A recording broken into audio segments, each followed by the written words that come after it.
네, 오늘 본문에 나타나는 큰 바벨론은 로마 제국을 의미하는 것입니다. 이 큰 바벨론은 우상과 우상숭배, 그리고 음란함, 그리고 쾌락, 잔인함의 문화를 전이시켰습니다. 여기 나타나는 짐승은 그런 음녀의 그런 정신을 가지고 지배하는 세상 권세자들을 의미하고 있습니다. 이제 당시 배경으로 하면 로마 황제들을 의미했다라고 그렇게 하는 해석이 지배적입니다. 오늘 우리가 주의해서 봐야 되는 대목은 바로 8절입니다. 네가 본 짐승은 전에 있었다가 지금은 없으나 장차 무적행으로부터 올라와 멸망으로 들어갈 자니 땅에 사는 자들로서 창세 이후로 그 이름이 생명책에 기록되지 못한 자들이 이전에 있었다가 지금은 없으나 장차 나올 짐승을 보고 놀랍게 여기더라.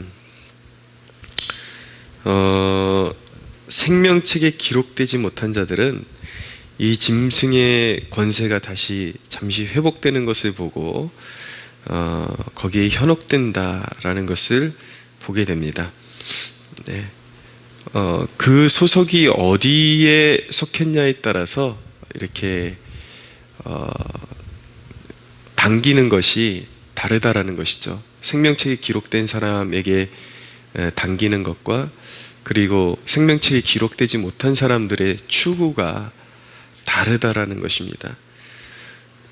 영원한 생명이라는 것은 그 사람의 추구와 그리고 방향성과 깊은 관련이 되어 있음을 배우게 되는 것입니다. 이것을 통해서 저와 여러분이 진정으로 생명책에 기록되어 있는 사람들이라면 우리가 어떤 것에 땡기고 어떤 일에 땡기고 어떤 방향성을 추구해야 되는지에 대한 그런 통찰을 얻게 되는 것입니다. 여러분이 정말 생명책에 기록되어 있는 사람이라면 첫째로 당연히 세상 즐거움보다 거룩함을 추구할 수 있어야 합니다. 무슨 말이냐면 당연한 줄 알았던 것들에 대한 성령 하나님의 비추이심이 있을 때에 이것은 내가 지금까지 즐겨왔던 그리고 당연한 것인 줄 알고 누려왔던 이 일들이 어느 날 성령의 감동을 받고 나니까 이것이 하나님께 기쁨이 될 수는 없겠구나 라는 것을 깨닫게 될 때에 그것을 즉시로 내려놓을 수 있는가에 대한 그런 질문을 하고 있는 것입니다. 당연한 줄 알고 계속해서 봐왔던 그런 어떤 매체, 그런 미디어, 그런 어떤 영상의 종류, 그런 어떤 해오던 습관들, 이런 것들은 뭐 현대인의 그런 삶에 있어서 충분히 볼 수도 있고 먹을 수도 있고 마실 수도 있는 것 아닌가라는 그런 자세를 가지고 있다가 성령께서 문득 이것이 하나님께 영광이 되지 못하는구나 라는 것을 깨닫게 해주실 때 그것을 즉시로 내려놓을 수 있어야 한다라는 것입니다. 왜냐하면 진정한 생명은 하나님의 거룩을 향해서 추구하고 방향성이 맞춰져 있어야 정상이기 때문이라는 것이죠. 두 번째로 당신의 필요보다 하나님의 필요를 귀히 여길 수 있어야 합니다. 여러분의 가장 바쁜 시즌에도 하나님께서 여러분들의 마음 가운데 어떤 선교의 프로젝트에 참여하라는 그런 마음을 주셨을 때에 그 와중에도 단순히 여러분들의 그런 어떤 수입을 위한 활동을 잠시 내려놓고 하나님의 것을 우선순위로 삼을 수 있는가라는 그런 도전을 던지고 있는 것입니다. 당연히 영원한 생명이 하나님으로부터 온 영원한 생명이 있는 사람들이라면 당연히 나의 필요보다 하나님의 필요를 먼저 귀히 여길 수 있게 되는 것이죠.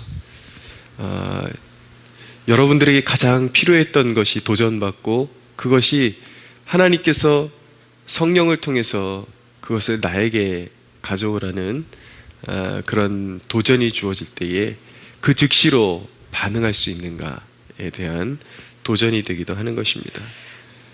세 번째로, 여러분이 생명책에 기록되어 있는 사람들이라면 가시적인 것으로 자랑하지 말고 너그러움과 관용과 베푸는 삶을 자녀됨의 영광으로 여겨야 하는 것입니다. 어떤 눈에 보이는 그 사람의 그런 모습을 가지고 눈에 보이는 소박함만으로 참 믿음을 평가하기는 힘든 것 같습니다. 왜냐하면 지켜보면 개 중에는 아주 소박해 보이는 삶, 물건도 절대로 비싼 건 사지 않고 이런 습관이 몸에 배어 있는 사람들이 있는데, 그런 사람들이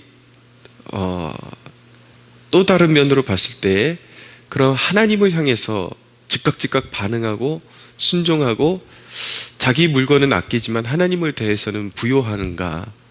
결코 그렇지 않다라는 것을 또 발견할 때가 있습니다. 그런 눈에 보이는 그런 것들만으로 다 평가할 수 있는 것은 무엇이냐면, 관건은 이 사람이 얼마나 잘 사느냐, 얼마나 못 사느냐의 문제가 아니라 자기의 주어진 환경에서 최선의 태도를 가지고 하나님의 부르심과 뜻과 명령에 대한 그런 반응을 할 수 있는가가 관건인 것이죠. 겉에 보여지는 그러한 모습이 다가 아니라, 그것보다도 중요한 것이 하나님이 어떤 부르심이 느껴질 때에, 하나님의 부르심이 느껴질 때, 하나님이 어떤 도전을 할 때에 즉각적으로 하나님이 원하시는 쪽으로 반응을 하는가, 아니면 여전히 내가 추구하고 내가 원하는 세상 쪽으로 반응이 기울어지는가, 이것이 바로 저와 여러분이 생명책에 기록되어 있는가 아닌가의 그런 관건이 될 수 있다는 것을 말씀하고 있는 것입니다. 어느 자매의 간증을 듣게 되었는데, 이제 한 1억 2천 정도의 돈을 가지고 이제 외제차를 사려고 그렇게 외제차를 이렇게 알아보고 그렇게 준비하고 있었습니다. 근데 이 자매의 특징은 매일 아침에 일어나면 사람하고 말하기 전에 항상 하나님하고 대화하는 습관을 가지고 있었고, 항상 그 하나님과의 대화가 이루어지기 전에 세상 일을 먼저 시작하지 않는, 심지어는 하나님의 말씀을 단 한 줄이라도 읽기 전에는 입에 먹을 것을 넣지 않는 그런 습관을 가지고 있었습니다. 어느 날은 그렇게 이제 하루를 시작하면서 일어나서 하나님 앞에 무릎 꿇고 나아가는데, 하나님께서 주시는 말씀이, 그 내면의 감동이, 그 돈으로 지금 차를 사지 말고 몇 군데 선교지에 나눠서 그 선교지에 필요한 차들을 제공하는 그런 미션을 감당하라라는 그 감동을 주셔가지고 처음에는 조금 고민이 있었지만 하나님이 말씀하셨으니까 기꺼이 순종하겠습니다. 내 것이 먼저가 아니라 하나님의 뜻이 먼저입니다 라는 그 부르심에 응답해서 즉각적으로 그 돈을 분배해가지고 선교지에 필요한 그 차를 구매해가지고 선교지로 보내주었다는 간증을 듣게 되었습니다. 결국 나중에는 하나님이 또 그 축복하셔가지고 또 타고 싶은 차도 타게 되고, 근데 이 자매의 그 간증 속에 나타나는 것은 자기가 정말 이렇게 갖고 싶은 것도 때로는 그것을 갖게 되지만 하나님이 즉각적으로 그것을 당장이라도 팔아가지고 즉각적으로 반응해서 더 하나님의 그 기쁨이 되는 일에 사용하라고 말씀하시면 두 번 생각하지 않고 그 일을 바로바로 실행할 수 있는 그런 순종의 모습을 가지고 있었다라는 것입니다. 이런 하나님이 원하시는 것에 대한 방향성, 추구, 반응, 이것이 더 중요한 것이지, 이 당장에 눈에 보이는 그런 어떤 조건들에 눈에 보이는 것들이 그 사람의 참 믿음을 증명하는 것은 아니다라는 것을 알게 되는 것이죠. 그러니까 하나님은 어떤 삶에 대해서 속박하지는 않으시지만 하나님의 마음을 보여주셔서 자원하게 하신다라는 것을 알게 됩니다.